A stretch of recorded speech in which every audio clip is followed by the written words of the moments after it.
Bom, boa tarde a todos. Então, dando início aqui à revisão da lógica paraconsistente.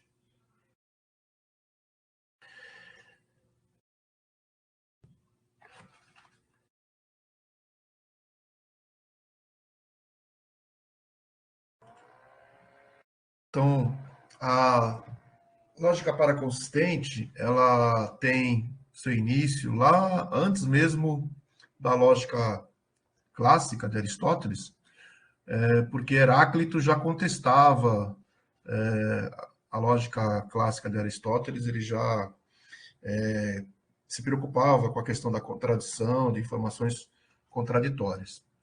Então, vem desde aquele início. Mas, formalmente, como lógica, o início do século XX começou a ter as bases matemáticas com os poloneses Jan Lukasiewski e Stanisław Jaskowski, e depois também com o russo Nikolai Vasiliev, que estabeleceram o princípio da contradição da lógica clássica, permitia ter uma revisão. Ainda continuando esse trabalho, o Jaskowski apresentou uma lógica para sistemas de contradições, chamada de lógica discursiva, porém sem ser trivial. Trivial, no caso da matemática, é uma coisa que é simples, né? Uma coisa que é óbvia, que é fácil. Né? Então, se você tem uma entrada e uma saída, o A reflete em alguma coisa, o B reflete em alguma coisa. Então, quando a gente fala que algo é trivial, é algo que é óbvio como resposta. Então, no caso do princípio da contradição, ela não é trivial, então, o que é importante do ponto de vista filosófico. Indo mais historicamente, aqui no Brasil, a gente tem entre os notáveis o brasileiro Newton da Costa, está vivo, né? Nasceu em 1929, tem mais de 94 anos, e ele foi conhecido mundialmente como na matemática e desenvolveu sistemas formais envolvendo contradições e lógica paraconsistente. O termo paraconsistente foi cunhado pelo filósofo peruano Francisco Miró Quezada, em substituição à teoria dos sistemas formais inconsistentes, que era o nome da época, e o termo anotada de valores sendo pontuados num gráfico foi cunhado por Subramanian, que disse que quando a proposição P, ou seja, um questionamento, é acompanhado por graus de crença ou graus de evidência, esses graus vão sustentar a resposta a essa proposição. Certo? Bom, a principal característica das lógicas paraconsistentes, né, que existem vários tipos, é aceitar a contradição em seus fundamentos. Em outras palavras, ela reduz a importância do princípio da não contradição de Aristóteles. Tá? E de modo que ela permita um tratamento a elas. Por exemplo, na lógica clássica, você vai no médico e o médico diz, você está doente. Aí você vai no outro médico diz, você não está doente. Então você tem uma resposta dizendo que você está doente e uma resposta dizendo que você não está doente. A lógica clássica não aceita isso. Na sua cabeça, você poderia falar, bom, beleza, então na média eu estou mais ou menos doente. Essa é a resposta da lógica paraconsistente. Ou seja, ela dá uma resposta. Ao passo que a lógica clássica não daria nenhuma resposta. Ela diria que temos um problema aí que não tem solução. Então, a lógica paraconsistente dá uma resposta. Então, para isso, ela revoga esse princípio da não contradição e trata as inconsistências. Então, ela pode ser usada em sistemas capazes de lidar com problemas da vida real. Quase todas as situações da vida real, no nosso caso, na área de indústria, controle, etc., você tem essas contradições na forma dos sensores, que tem ruído, na falha de medição. Você tem um sensor, por exemplo, que que em vez de medir uma informação, uma variável continuamente, ele pode ter dropouts, né? Ele pode ter falhas de medição, e aí um sistema, uma lógica clássica, não conseguiria resolver isso. Então você consegue, a lógica para constante, ela vai dar uma resposta a isso. E aí nós temos, dessa evolução da lógica para constante, a lógica para consistente anotada evidencial. Então, ela é uma lógica formal, para consistente, trata a contradição, anotada, porque os valores, as medições, os graus de crença vão ser registrados num gráfico, a partir de evidências, ou seja, de medições, né? Ela também é chamada de lógica para consistente anotada com anotação de 2 valores. Então, ela usa 2 métricas, 2 variáveis para fazer a sua solução. Ela manipula sinais contraditórios com ação mais rápida e confiável para a decisão, onde as informações para modelagem e controle são vagas, ambíguas ou inconsistentes. Então, a gente consegue lidar com falha de sensores, a gente consegue lidar com medições com ruído, a gente consegue lidar com tolerâncias, né, a falhas. Então, isso é importante aí para diversas aplicações. Apresenta uma matemática de baixa complexidade, robusta, justamente uma matemática relativamente simples, com poucas regras e considerações. Então, isso me permite embarcar essa lógica em microprocessadores, mesmo que tenham capacidade de processamento, memória pequena. E é reversível. Então, essa também é uma característica importante. Se eu conheço os valores de entrada, eu consigo calcular a saída. Se eu tenho o valor de saída, eu consigo, no caminho de retorno, encontrar os valores de entrada. Então, dessa forma, ela não é uma caixa preta.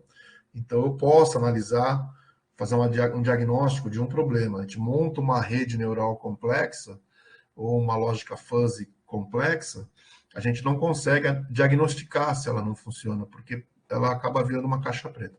Com a lógica paraconsistente, eu consigo fazer análise matemática para frente e para trás, e com isso eu consigo diagnosticar durante o desenvolvimento do algoritmo ou de um processo de programação de microprocessadores e resolver os problemas de programação. Então, os algoritmos baseados no LPA2V oferecem maior velocidade de processamento, podendo ser implantados em sistemas de tempo real, né, em sistemas embarcados. Então, a lógica para consistente, anotada quando são 2 valores, ou anotada evidencial, ela é bem simples. Ela possui 2 variáveis, uma variável que está no eixo X, é o Mi, que é o grau de crença que valida o questionamento, que valida a proposição, que é denotada pela letra grega Mi. E o grau de descrença, ou seja, a variável que contradiz aquela proposição, está no eixo Y, que é o lambda. Então, elas estão ambas são ortogonais, né? Um ângulo aqui de 90 graus. E aí, se nós tivermos, do ponto de vista lógico, entre 0 e 1, binário, eu tenho aqui o valor 0, 0, né? X e Y, ou Mi e lambda são 0. O valor 1 e 1, quando os dois são 1. Então, esse eixo que vai do 0,0 ao 1,1, esses 2 pontos, esse segmento a gente chama de grau de contradição, é o eixo da contradição. E o valor que sustenta 100% Mi e 0 lambda, ou outro ponto que é 0 Mi e 100% lambda, forma um eixo que a gente chama grau de certeza. Então, se a informação das 2 variáveis cai nesse eixo, não há nenhuma dúvida sobre a medição. E quando as 2 são iguais, nós estamos no grau de contradição. Rotacionando esse gráfico, então, tem o diagrama de lattice, o reticulado da LPA2V, mais fácil. Então, qual seria a análise da lógica para consistente anotada quando são 2 valores? A análise básica é, dado um valor de uma variável Mi, dado um valor de uma variável lambda, onde esses 2 valores são projetados, eu tenho um valor no grau de certeza, aqui DC, e no grau de contradição, DCT. Então, esse ponto é o ponto etal, que é o ponto de saída da lógica. Ela vai dizer qual é o grau de certeza de uma proposição e qual é o grau de contradição da outra proposição. Se na nossa análise estamos usando duas medições de dois parâmetros semelhantes, por exemplo, a medição de um termômetro 1 e de um termômetro 2, como os dois termômetros são verdadeiros, então um deles eu vou dizer que vai ser o contraditório, fazendo a inversão aqui, lambda igual a 1 menos μ2. E aí eu consigo ter a evidência descrente. A partir daí, você pode trabalhar com o gráfico, todos os valores, todos os pontos dentro desse latice. Aí existem diversos algoritmos trabalhando neles aqui. Um dos algoritmos, que é o que eu uso bastante, é você converter a saída dos dois valores, grau de certeza e grau de contradição, projetando esse ponto no eixo do grau de certeza. Então, quando você projeta esse ponto no grau de certeza, é como se fosse um teorema de Pitágoras que você está fazendo aqui, você está diminuindo a contradição na medição e gerando uma única saída, chamada grau de certeza real. Então, ao invés de eu ter duas entradas e duas saídas, eu agora tenho duas entradas e uma única saída, chamada grau de certeza real. Então, esse grau de certeza real, existe matematicamente um filtro, que é essa linha tracejada vermelha e roxa, que determina o raio máximo que eu posso ter nesse segmento de reta D. Então, dado todos esses valores, tem o algoritmo da lógica paraconsistente, que é basicamente esse que está escrito aqui do lado direito desse slide. Então, eu tenho os valores μ e lambda. Com esses dois valores, eu encontro o grau de certeza, μ menos lambda, encontro o grau de contradição, μ mais lambda menos 1. Faço aqui o teorema de Pitágoras, que é o D igual a raiz quadrada de 1 menos módulo do grau de certeza tudo ao quadrado, mais o grau de contradição ao quadrado. O D não pode ser maior que 1, porque senão ele ocuparia esses espaços fora do tracejado. Então tem essa decisão aqui, do D for maior que 1, ele é igual a 1, e aí eu encontro o valor do grau de certeza real. Como existem alguns artigos aí publicados sobre isso, um deles aqui nosso na revista Qualif, dando aplicações diretas da LPA2V, o algoritmo montando no Scilab, mostrando graficamente a saída e o resultado dessa análise. Também tem o livro escrito em 2020, onde um capítulo do livro fala sobre a lógica LPA2V, com Scilab. A partir dessa matemática básica da LPA2V, a gente pode escrever isso na forma de algoritmo, ou seja, linguagem de programação em C, Python, etc. E aí esse script a gente chama de nó de análise paraconsistente, ou NAP. Então, o NAP ele é uma sequência de programação básica em forma de algoritmo da LPA2V. Com isso, a gente consegue criar modelos, e esses modelos podem ser usados como se fossem circuitos, que a gente pode ir combinando esses maps, esses modelos, como se fossem circuitos, e com isso ter as mais diversas aplicações. Então, está aqui o símbolo do NAP, a entrada Mi, a entrada Mi2, que ela sendo complementada, ela vira o lambda, e aí nós vamos ter as saídas. De modo a ter compatibilidade entre entradas e saídas, porque aqui no gráfico, o Mi varia de 0 a 1, o lambda varia de 0 a 1, só que o grau de contradição e o grau de certeza variam de menos 1 a mais 1. Então, para que eles também fiquem compatíveis entre 0 e 1, eles são normalizados. Então, nós temos aqui a equação de normalização. O μe é o grau de certeza mais 1 dividido por 2. Então, o grau de certeza está entre menos 1 e mais 1. E o μe fica entre 0 e 1. Mesma coisa o MI-CT em relação ao grau de contradição e o MI-ER em relação ao grau de certeza real. Assim, as entradas estão entre 0 e 1 e as saídas também estão entre 0 e 1. Então, aqui do lado direito, nós temos o script básico desse algoritmo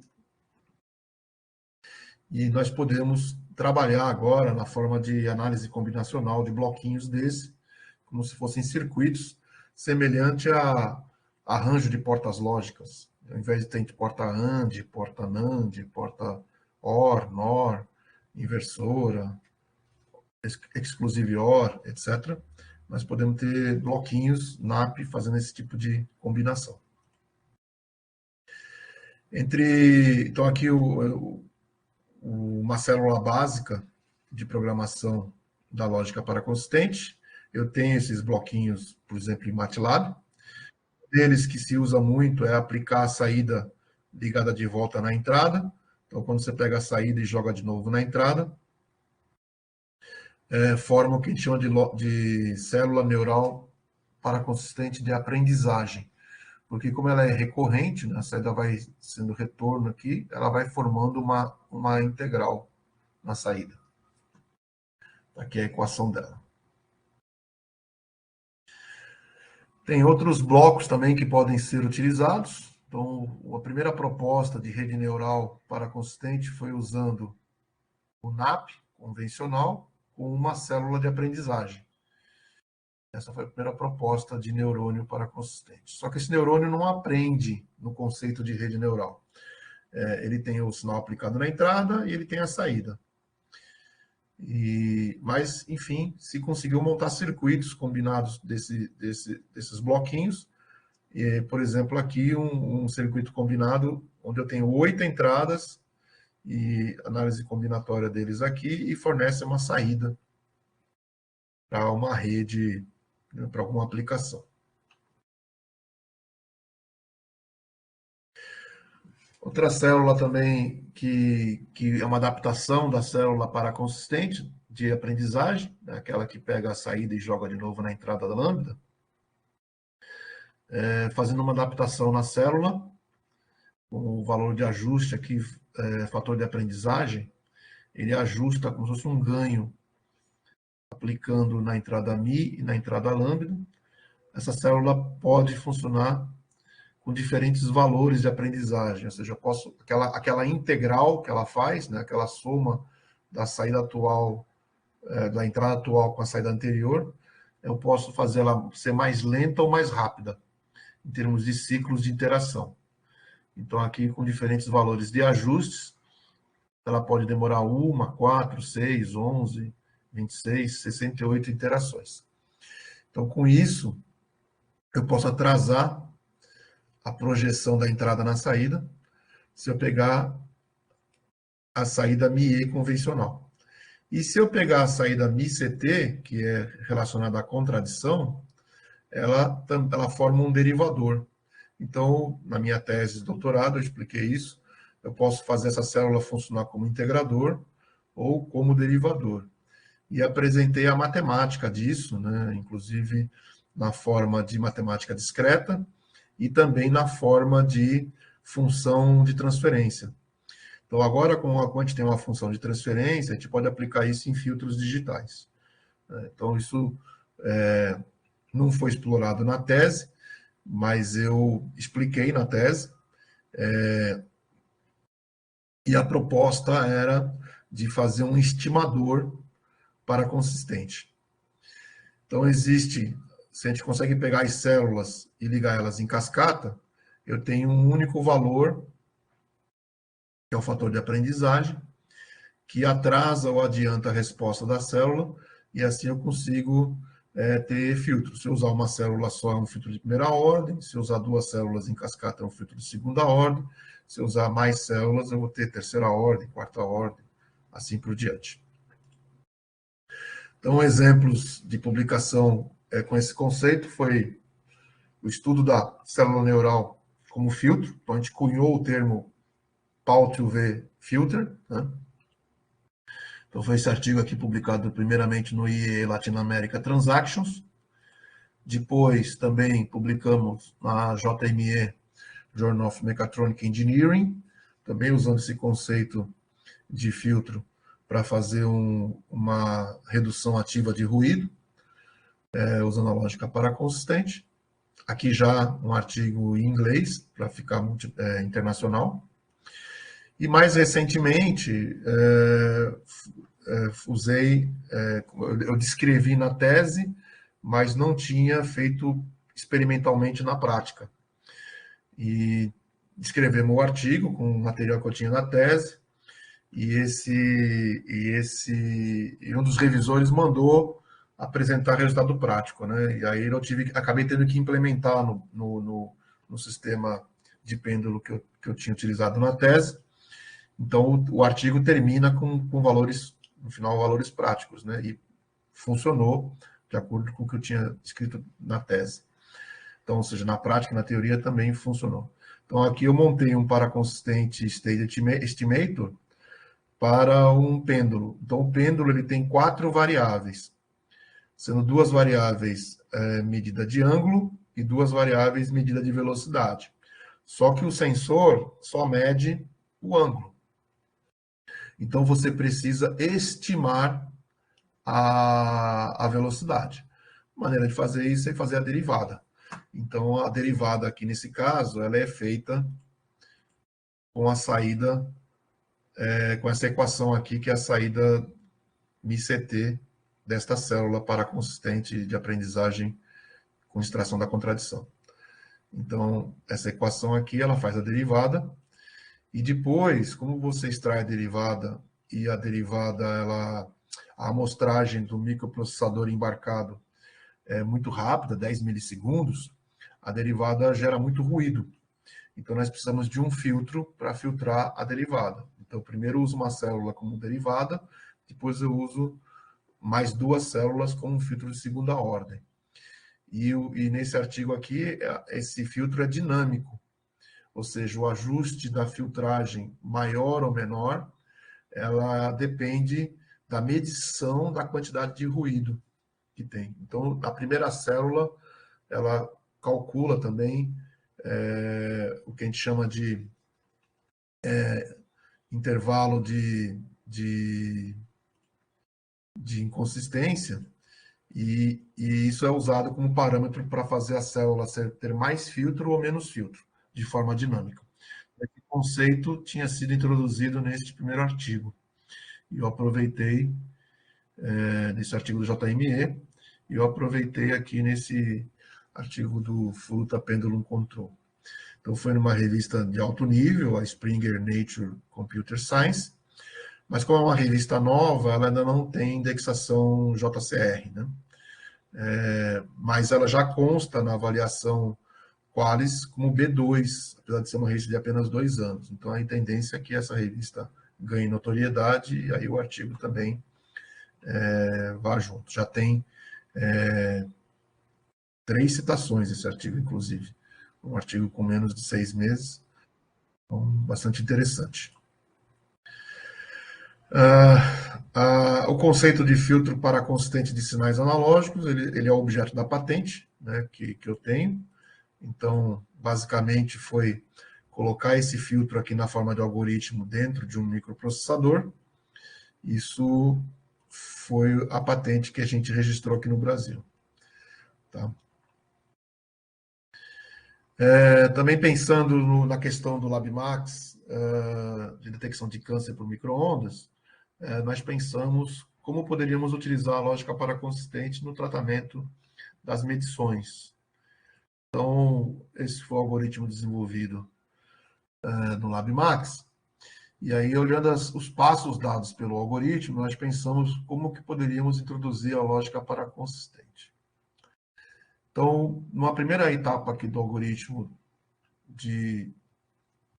o algoritmo que vai extrair o ruído e destacar o contraste da medição do VNA, a primeira parte aqui de extração de ruído de fundo, você faz um cálculo de média de medição.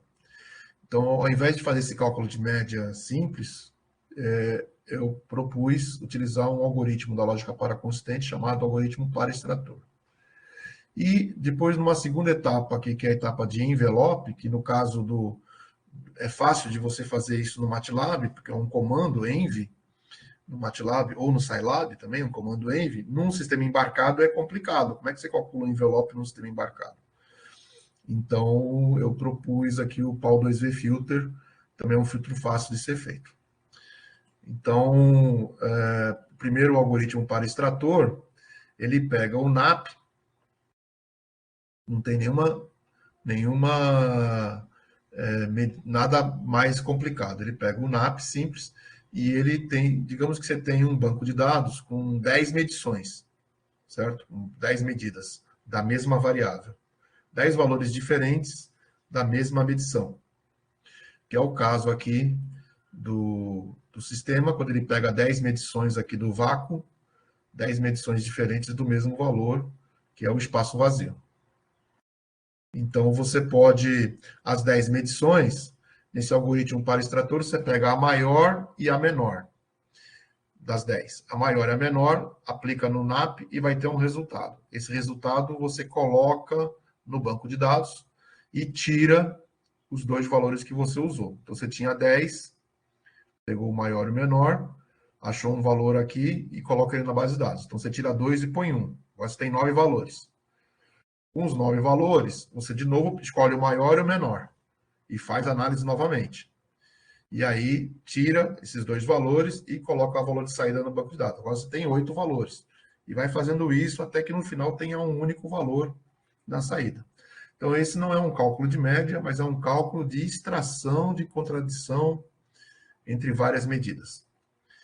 E aí eu utilizei esse algoritmo na proposta, saída do par extrator, aqui um exemplo comparando com a média. Então, deu uma medição, deu um valor diferente. Aqui depois a gente mostra na detecção de câncer a extração do ruído de fundo. Aí depois as etapas na normalização de energia Shannon Energy. E aqui a gente já vê essas ondas que aparecem aqui, é isso que precisa ser feito em envelope.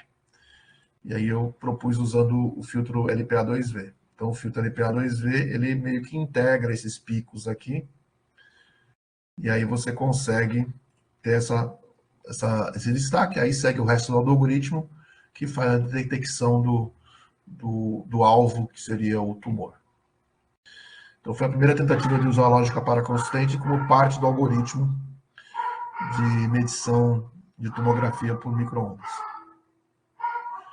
Esse artigo foi publicado aqui no WMO, de 10º WMO. Então, bom, e aí como é que nós estamos com a lógica paraconsistente? Então, basicamente a minha tese. Olhando para o algoritmo da LPA2V, eu percebi que ela pode ser usada como uma função de ativação de neurônios. Então, fazendo uma comparação entre a LPA2V e a teoria básica de rede neural, eu achei que, bom, eu posso pegar a lógica paraconsistente e fazer ela ser o neurônio. Então, para ser um neurônio, o que tem que ter? Primeiro, a equação, a função matemática que está lá dentro do neurônio tem que ser uma função derivável. Se ela não for derivável, eu não consigo treinar um neurônio. E, segundo, ela tem que ser não linear, justamente para que a derivada não seja uma constante. Né? Se é uma reta, a derivada de uma reta é a constante.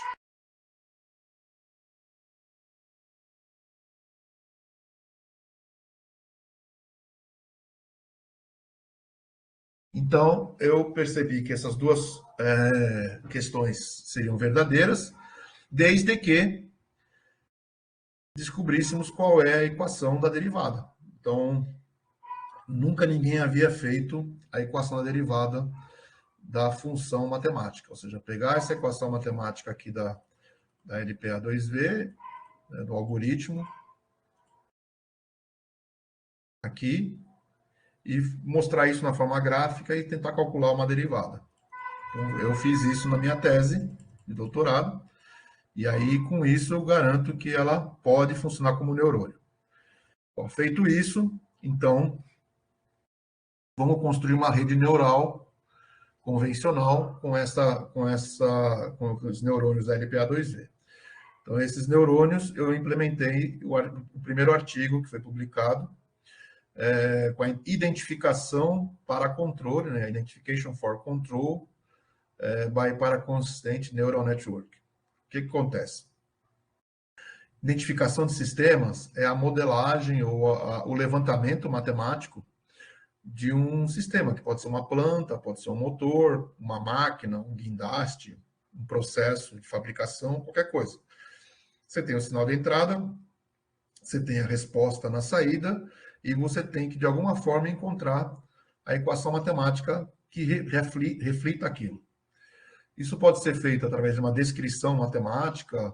Se é uma máquina, a gente pode, levantando as leis de Newton e todas as demais leis, gravidade, massa, atrito e tudo mais, e chegar na equação. Isso dá um trabalho fenomenal de matemática para você levantar a equação.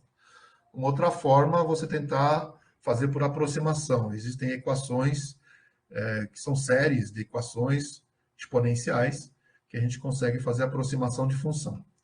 E uma maneira de fazer isso é com a rede neural. Uma outra forma de fazer isso com rede neural.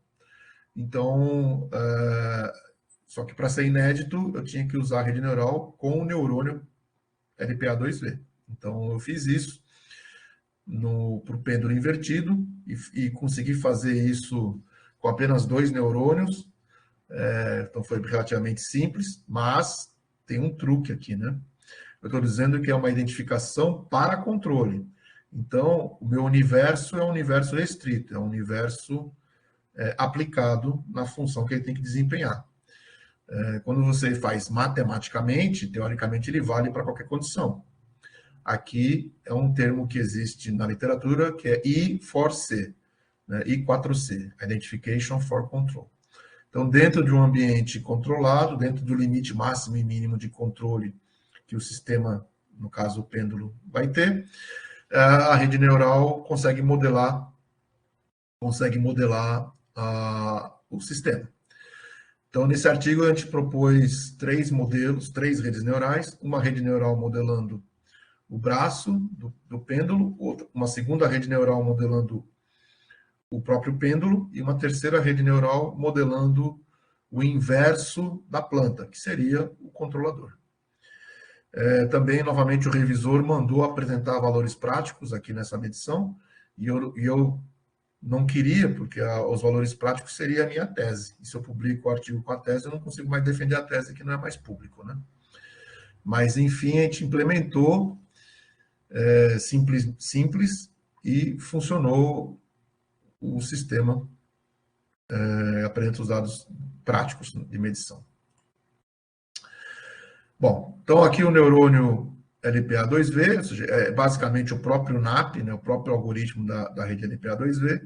Então, se você fixa uma das entradas e mexe na segunda entrada, você tem esses gráficos que estão aqui do lado direito.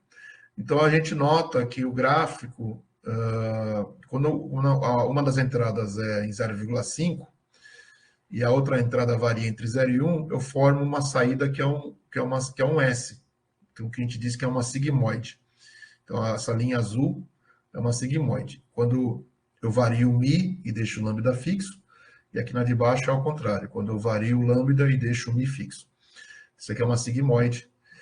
E se eu estou com as duas entradas variando, tem esse gráfico verde e vermelho.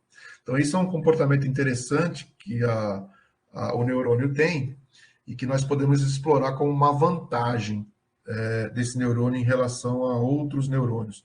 Ele tem uma função dual. Ele pode funcionar como uma sigmoide ou ele pode funcionar como uma retificadora. Por exemplo, esse gráfico verde aqui é uma função retificadora, só que limitado a máximo 0 e 1 aqui. Então, ele pode ter, dependendo dos valores que se apresentam na entrada, ele ter essa condição dual aqui de saturação. Isso é benéfico para a rede neural, porque assim o neurônio aprende rápido. Bom, aí nós temos o conceito básico de rede neural. Eu aplico valores nas entradas, esses valores têm um reforço, né, um peso, que que aumenta ou diminui essa variável de entrada, somo o resultado, aplico a função matemática do neurônio e tenho um resultado na saída. Isso é o básico de um neurônio. Depois, como é que eu ajusto esses pesos para que eu treine o neurônio, para que eu faça a rede neural aprender? Então, isso que não existia antes com a lógica paraconsistente, que na minha tese eu implementei. Então, agora eu tenho que fazer o cálculo do gradiente, usar a lei das derivadas, né, da multiplicação da derivada em cadeia, faço uma multiplicação de derivadas aqui em cadeia, então a derivada da saída em relação a uma das entradas, a variação do erro sobre a variação do peso 1, aqui no caso, é igual à multiplicação das derivadas em cadeia. Então, você tem que calcular todos os passos dados na equação e encontrar as derivadas em cada passo, e assim eu consigo voltar para trás, fazer o backward e calibrar o peso treinando o neurônio, né? Então, esse foi o algoritmo que foi desenvolvido na minha tese. Para isso, nós tivemos que apresentar as derivadas. Então, isso foi apresentado aqui nas derivadas quando é a saída sobre mi, a saída sobre lambda, já que tem duas entradas, então tem derivada para mi, derivada para lambda. Quando o grau de certeza é maior que zero, quando o grau de certeza é menor que zero. E quando o grau de certeza é igual a zero, há uma indefinição na lógica. Então, aqui eu calculei a média. A minha proposta foi calcular a média dessas duas equações. E aí eu tenho uma saída.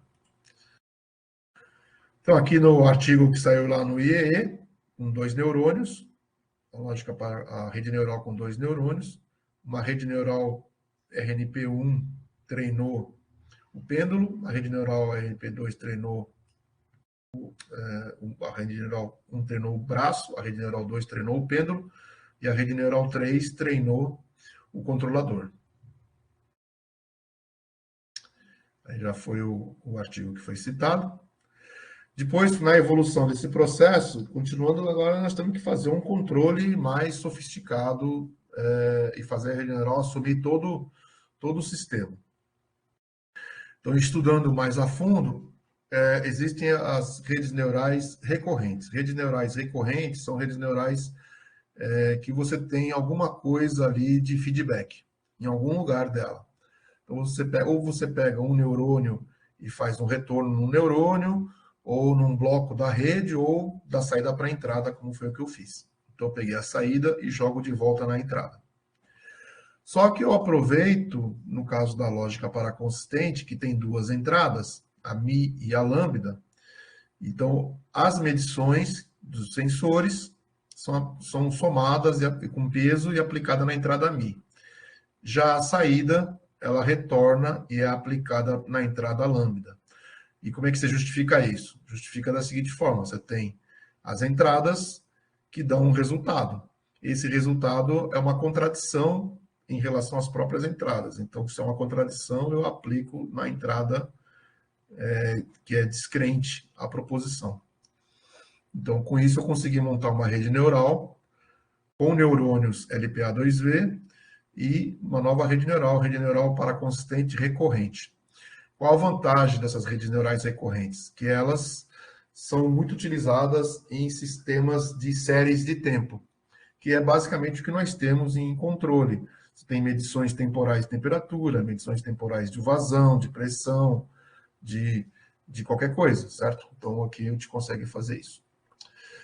Para treinar essa rede neural, eu então gerei um sinal pseudo-aleatório de referência, e que forçava, e num tempo curto, que forçava o pêndulo a balançar, a chacoalhar em várias direções para desequilibrar mesmo o pêndulo. Com isso, eu saía do ponto nulo, né, do ponto de equilíbrio do pêndulo, e assim eu tinha as não linearidades do sistema sendo capturadas, como reação desse sinal de controle aqui, aplicando desse jeito. Aí a rede neural foi treinada, então, novamente, nós propusemos 3 redes neurais. Então, uma rede neural recorrente, ela vai ser a modelagem do braço, uma segunda rede neural recorrente vai ser a modelagem do pêndulo, e uma terceira rede neural agora vai assumir a função do controlador. Então, eu não tenho mais o controlador original da planta, eu tenho uma rede neural assumindo esse controle. Todos os sinais, para serem recorrentes, é uma rede preditiva. Então, você tem o sinal atrasado, gera a saída futura. Então, aqui no caso, todos os sinais estão atrasados de uma amostra e a saída temporal atual. Então, eu tenho o passado entrando e saindo o futuro, né, da rede neural. Então, ela é preditiva, no caso, em uma amostra temporal. Por isso que aparece esse Z-1 aqui em todos os lugares, porque nós estamos com sinais atrasados e gerando o sinal futuro. Esse artigo, essa foi a conclusão da minha tese de doutorado. Aqui tem um vídeo onde eu explico em 2 minutos e meio a tese. Então, interessante que eu vou falando e vai aparecendo aqui as animações, as figuras e tal. Depois, quem quiser assistir, pode assistir esse vídeo. Saiu o artigo no final do ano passado, Model Reference Control by Recurrent Neural Network. Então, esse artigo aqui é o resultado, basicamente, da tese. Ele também já está com bastante citações. Começando a aparecer citações dele. E qual é o futuro agora da LPA2V? Então, nesse pequeno vídeo, eu mostrei o algoritmo básico da LPA2V. Ela funciona como um extrator de contradição, que é o para-extrator. Então, ele pode funcionar como média. O filtro LPA2V pode ser um sistema embarcado de filtragem de diferentes ordens. E a lógica paraconsistente funcionando como rede neural. Então, agora, ela como rede neural digamos, a vanguarda da aplicação da LPA2V.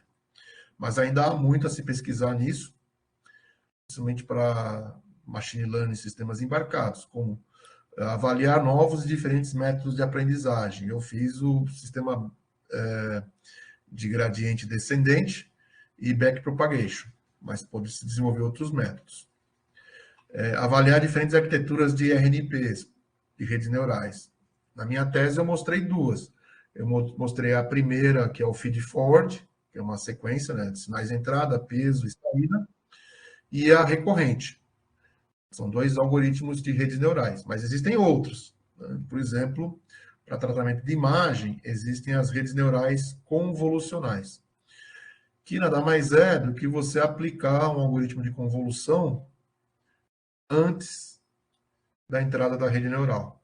Esse algoritmo pode ser uma matriz. Então, por exemplo, para lidar com imagens, eu posso ter uma foto de uma imagem, eu aplico uma matriz, essa matriz captura informações específicas da imagem, como contraste, linha de contorno, alguma coisa específica, e aí sim eu aplico uma rede neural. E aí a rede neural pode ser usada na LPA2V. Além disso, tudo que envolver sistemas que tem algum tipo de contradição, posso aplicar a LPA2V. Então, existem na literatura mundial uma série de artigos propondo rede neural artificial com lógica fuzzy. Então, a gente pode avaliar, fazer uma comparação usando rede neural paraconsistente.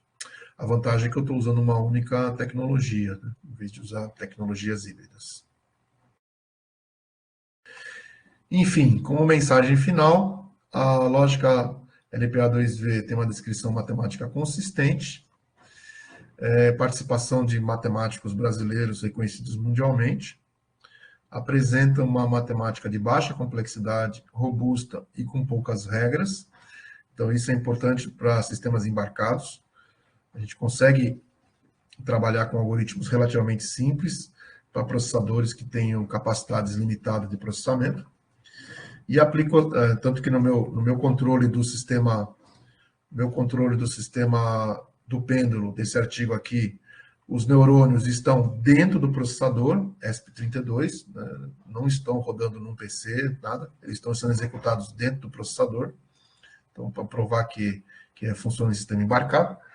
E aplicações desenvolvidas com a lógica fuzzy podem ser realizadas com a LPA2V. Isso abre um leque gigante de pesquisa, que você pode pesquisar na literatura e tentar aplicar a LPA2V. Eu mesmo, no meu mestrado, eu achei um artigo que pegava duas métricas de um link de rádio.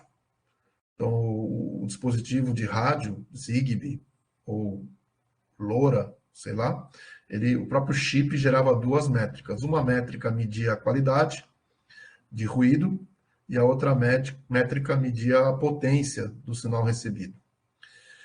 E eu, olhando esse artigo fazia uso do filtro de Kalman e da lógica fuzzy, para das duas métricas gerar uma métrica única, ou seja, eu poderia ter o sistema tem potência recebida alta, mas não quer dizer que está bom, porque pode estar alta com ruído.